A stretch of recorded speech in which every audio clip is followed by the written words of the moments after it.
Welcome to Coffee with Joe for Monday, August 15th, 2011. Well, there's been a lot going on in the news, Joe, since we coffee with Jode. Sure. I've got a list of four minor items. Right. Wild fluctuations in the stock market last week. Triple digit doesn't even say it. Ups and downs of 500 a day, I think. We have the Standard & Poor's downgrade of the credit rating Right. of the United States of America and U.S. Right. Treasury debt. We have Bernanke let us know last week that the Fed is not planning to raise interest rates for 2 years. That gave the stock market a 500-point bounce. It's always hard to attribute cause and effect to the stock market, okay? Oh yeah. Oh yeah. It happened commensurate with that, coincidental with that. Right. And then the Congress did finally raise the debt ceiling, and as part of that, we have this super budgeting committee in Congress, Joe. Yeah. The 12 elite. I saw an article in the paper just this morning about how much campaign money those 12 people have already taken for the coming campaign. So, Right. That's we great, Pete. know what That's we can great. expect out of that. Pete, as far as stock market changes go, it's pretty much institutional investors. There's, people don't have very much to do about that. And my take on anything that's going on with the stock market doesn't really mean anything until something happens in Europe right now. Okay, right now I think Europe's going to be the trigger because why? Because they're not monetarily sovereign, Pete. Okay, the crisis in Europe could manifest itself with the banks in those member nations, and those banks have counterparty relations with our banks, and I mean in a huge scale, Pete. Okay, so the banking industry, the global banking industry, is tied together, and those failures, as we know, with debt money, cascading cross defaults are going to be the thing that's going to drive down, and it'll be the movement in stock and the stock prices of the banks that's going to be the most telling thing when the crash comes, and it's coming. Pete, it's just a matter of what's going to trigger it. The thing about the credit rating downgrade, Pete, okay, there's first of all the fact that, as we've said, being a monetarily sovereign nation, we have the ability to create the money to pay the debts. So the risk of default is zero, okay? And the thing that gets it, Pete, is this, gets me about it. In the financial crisis, when all the banks failed, okay, it was the federal government. Now, you could say that the Fed is not the federal government, but it was instituting federal national monetary policy, by creating trillions, Pete, of dollars and providing them to the banks to save them from failure. Failure. That is default, Pete. Failure, okay? And yet, today, the United States of America, the body that did all that saving of the banking industry, has a lower credit rating than all the banks that we saved, okay? And they're all still out there carrying on with their foolishness. So the idea of Standard & Poor's, downgrading our credit rating is, it's a play to the financial markets is what it is. And for those in the financial markets that want to be in a position to gain from that downgrade. What is that, Pete? These kind of machinations. The Fed saying, "Well, we're not gonna have any interest on the money supply for a couple of years out there." And there were those, including myself, who said when the housing market crashed, and from the housing market, mortgage-backed securities, asset-backed securities, on up the huge inverted pyramid of debt, that this is going to take.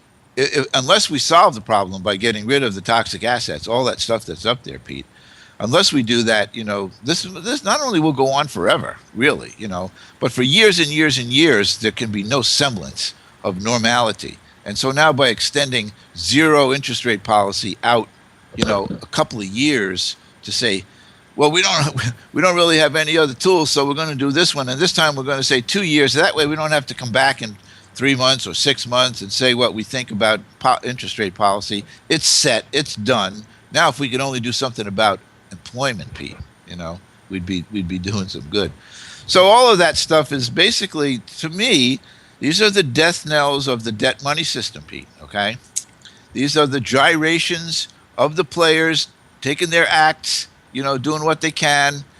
And the whole thing is the house of cards. The whole thing is going to come crashing down. And like I said, to me, the most likely trigger at this point, because of the lack of sovereignty of the nations in the European Monetary Union. So in other words, they cannot decide to do anything about solving their problem. They don't have money creation powers anymore. Okay, they deal in the European Monetary Union. They're like the states.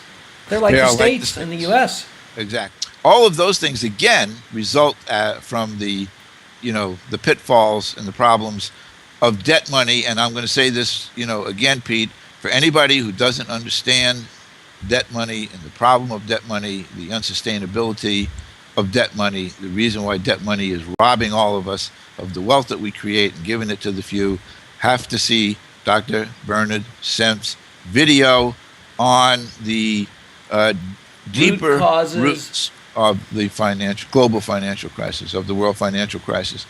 And that explains it, I think, better than anybody does. And we'll have another chat about that, Pete. Yeah, I believe it's a 3-hour lecture, Joe. So it would be good to pre-digest that one a little bit and maybe generate a little more interest for it that way. Hey, we'll do that. Joe, for people who want to get some more information, the annual American Monetary Institute Monetary Reform Conference is coming up in September. There would still be time to register and go if anybody's interested. You're going to be there. Yeah. And Dr. Yamaguchi's going to be there. Yeah. And Dr. Yamaguchi has just appeared before Congress, right? Kucinich had him in. And you went up. Kucinich had him in for a staff briefing for the staff of the committee that he chairs, alternatively with Ron Paul, on government operations, which is the committee to which the Fed is responsible to report. Okay, so it's actually a committee that has oversight of the Fed. And the congressman brought Dr. Yamaguchi to update the world, if you will, on his study. And he has, interestingly, changed the name of his study, Pete, to on the workings of a public money system. But that makes me feel really good, Pete, because, sometimes when we talk about monetary reform, people, I don't want to say wince at the idea of monetary reform. Monetary, what does that mean, So, needing to explain the private debt-based system of money, how banks create money out of nothing and, destroy it after a loan is repaid, et cetera, et cetera. Concept now goes to the public money system, Pete, and that to me is actually a dramatic and very good turn for the discussion. Because in the replacement of the debt-based private money system of the Federal Reserve bankers, it's a public money system that Congressman Dennis Kucinich proposes to bring in and to provide for. And Dr. Yamaguchi's analysis, not just by title, okay, but by his analysis, is to show how the flaws that Dr. Bernard Semp points out, okay, result in the dead end of the debt money system, Pete, okay? Because he says, it can only result in kind of the situation that we're in now, resulting actually in total social unrest, because there's no fix in the system, okay? So Pete, it's no different from what you said 3 years ago. If the problem is too much debt, you can't dig your way out of that hole by taking out more debt. And that's plain and simple. Bernanke, with his zero interest rate policy, is digging the hole as slowly as possible, Pete. That's what he's doing, okay? But Joe, if it's zero interest rate, is it debt? Yes, it's debt. Still has to be paid back. Principal still has to be paid back. All the debt that's issued still has to be paid back by the taxpayers. When I say the taxpayers, if it's denominated in United States dollars, it's an obligation of, people call it an obligation of the government. The government, as the MMT people like to say, neither has nor doesn't have any money. Government only gets its money from the taxpayers. All that stuff is an obligation of the taxpayers and has to be paid back by the taxpayers.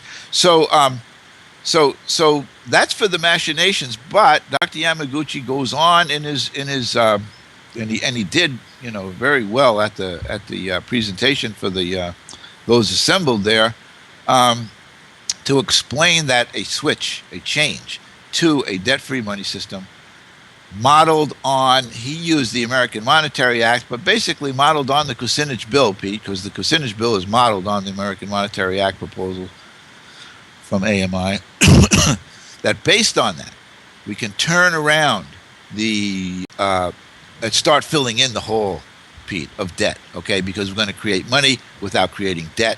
And then from that, we're going to be able to achieve actual prosperity, whatever prosperity the you know, the national economy can give us, and of course limited by the environmental, you know, effects of making economic activity, creating economic activity, and can do it without inflation or deflation. So we have, you know, in the works of Dr. Yamaguchi, and we should put a link to his work, Pete, right here. You know, the findings that the future is not that bleak, that's bleakness that's out there under the debt money system today, creating so much frustration and suffering, not just frustration, Pete, and very real suffering among the people, so that we have a remedy for that.